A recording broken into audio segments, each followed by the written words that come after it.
I wanted to go over some ways that you can improve the squats that you're doing with the yoga ball.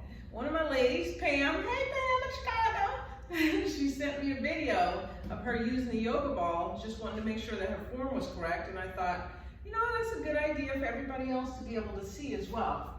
So I said, let me make a video really quick, because it really does help you perfect your form, and it assists you when you're just trying to make sure you get the form correct and not just trying to do the squats to keep up with the workouts, okay? So if you have a yoga ball, place it more so at the small of your back. Your feet are shoulder width apart and comfortably, you're standing up comfortably so you feel the ball back there. Have those arms out in front. And I should have pushed the camera back a little bit more so you can see my knees, but you'll see 90-degree angle. And then you're gonna sit into those hips. Those knees are not extending over the toes. This is a perfect squat.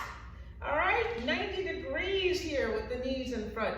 Your hips are reaching towards the chair and press up through the heels.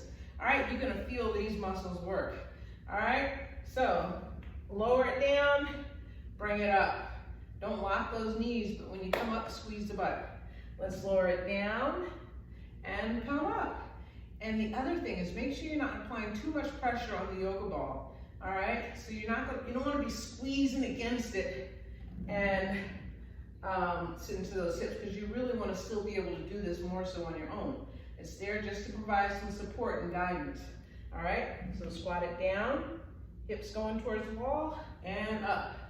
So try to make sure you can do that where you just feel the ball there for guidance and not like it's your main support holding you up, because you want to be able to hold yourself up. Anyway, I hope that helps. Thanks so much, Pam, for the idea. I hope it was helpful to somebody else. And make sure you get those squats done correctly.